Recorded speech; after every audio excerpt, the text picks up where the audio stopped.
La révolution de Toussaint Louverture n'a pas été une explosion spontanée de chaos. C'était un soulèvement méticuleusement planifié et contrôlé avec un objectif clair, l'abolition de l'esclavage et l'établissement d'un Saint-Domingue libre et indépendant. Toussaint, ancien esclave lui-même, comprenait les réalités brutales de la vie dans les plantations et le profond désir de liberté qui brûlait au sein de chaque Africain asservi. Contrairement à certains dirigeants révolutionnaires qui ont surfé sur les vagues imprévisibles de la fureur populaire, Toussaint a cherché à canaliser l'énergie des masses et à la diriger vers un but concret.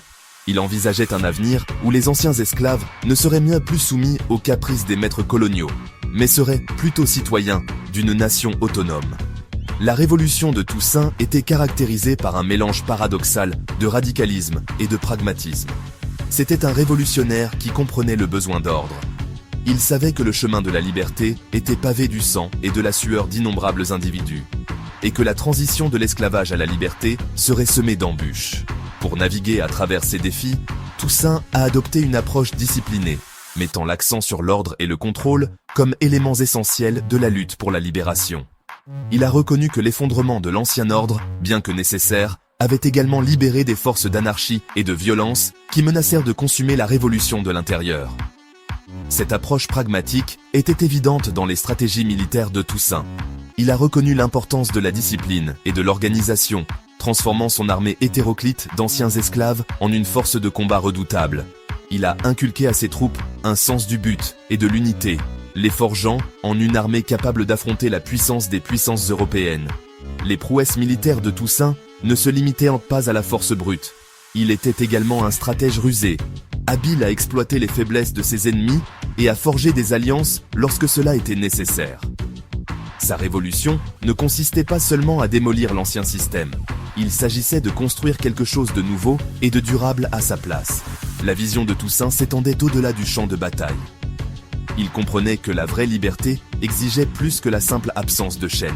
Elle exigeait une restructuration fondamentale de la société, une restructuration qui démantèlerait les structures oppressives du colonialisme et autonomiserait les anciens esclaves. Au lendemain de l'explosion initiale de la révolution haïtienne, Toussaint Louverture s'est retrouvé confronté au défi colossal de restaurer l'ordre dans une société déchirée par la violence et les bouleversements. La colonie de Saint-Domingue, autrefois un pilier de la puissance coloniale française, était en ruine, son économie brisée, son tissu social déchiré. Au milieu de ce chaos, Toussaint est apparu comme une figure d'autorité, son leadership caractérisé par un mélange de pragmatisme et d'un engagement profond envers l'avancement de ses compatriotes noirs créoles. L'approche de Toussaint pour restaurer l'ordre a été profondément influencée par ses propres expériences en tant qu'homme noir au sein du système brutal de l'esclavage colonial. Il a reconnu que l'ancien ordre, construit sur le dos des Africains réduits en esclavage, était fondamentalement injuste et intrinsèquement instable. Restaurer simplement le statu quo antebellum n'était pas une option. Au lieu de cela, Toussaint a cherché à créer un nouvel ordre qui garantirait la liberté des anciens esclaves africains tout en jetant les bases d'une société plus juste et équitable. Au cœur de la vision de Toussaint d'un nouvel ordre social se trouvait l'élévation du statut des Noirs créoles. Sous le régime colonial français, ce groupe, né dans la colonie d'ascendance mixte africaine et européenne, avait occupé une position ambiguë et souvent précaire dans la hiérarchie raciale. Ils étaient considérés comme supérieurs à ceux nés en Afrique, mais se voyaient toujours refuser la pleine jouissance des droits et privilèges accordés aux Blancs. Toussaint a reconnu le potentiel de ce groupe à servir de force stabilisatrice dans la nation nouvellement indépendante. Il voyait en eux un peuple désireux d'embrasser la liberté et de construire une nouvelle société, libérée des chaînes du colonialisme. Toussaint a mis en œuvre des politiques visant à autonomiser les Noirs créoles et à assurer leur place dans la nouvelle hiérarchie sociale. La redistribution des terres est devenue la pierre angulaire de ses efforts pour élever les anciens esclaves et créer une répartition plus équitable des richesses. Il comprenait que l'accès à la terre n'était pas simplement une question économique, c'était une question fondamentale de pouvoir et d'autonomie. En accordant des terres à ceux qui en avaient été systématiquement privés pendant des siècles, Toussaint visait à autonomiser les anciens esclaves et à leur donner un intérêt dans le succès de la nouvelle nation. Alors que Toussaint Louverture consolidait son autorité sur Saint-Domingue, il a reconnu la nécessité d'établir une nouvelle structure gouvernementale pour remplacer les vestiges brisés du régime colonial français. Il a cherché à créer un système qui reflète les réalités de la nation nouvellement indépendante, tout en assurant la stabilité et la continuité. Cependant, en construisant sa nouvelle cour, Toussaint a dû faire face à un exercice d'équilibre délicat, naviguant dans les complexités des dynamiques de pouvoir, dans une société encore aux prises avec l'héritage du colonialisme et les contre-coups de la Révolution. Au cœur de cet exercice d'équilibre se trouvait la question de la race et le rôle des colons blancs dans le nouveau Saint-Domingue. Alors que la Révolution avait été menée pour renverser le système de suprématie blanche qui avait défini le régime colonial, Toussaint comprenait qu'exclure brusquement tous les blancs des postes de pouvoir pourrait avoir des conséquences désastreuses.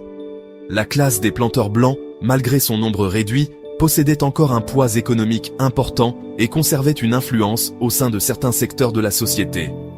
Les aliéner complètement pourrait entraîner un sabotage économique, une résistance renouvelée et même une intervention étrangère.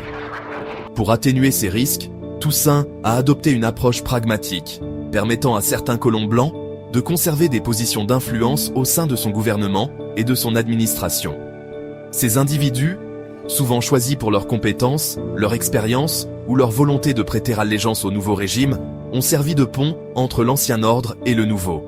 Leur présence a contribué à maintenir un semblant de normalité pendant une période de transition profonde et a fourni à Toussaint un accès à une expertise précieuse dans des domaines tels que les finances, l'agriculture et la diplomatie. L'Église catholique, une institution puissante profondément liée au régime colonial français, a également présenté un défi unique pour Toussaint alors qu'il cherchait à établir son autorité. L'Église avait longtemps exercé une influence considérable sur la vie des habitants de Saint-Domingue, exerçant son influence non seulement en matière de foi, mais aussi dans l'éducation, les soins de santé et le bien-être social. La Révolution avait ébranlé les fondements de l'Église, remis en question son autorité morale et conduit à l'expulsion ou à la fuite de nombreux membres de son clergé.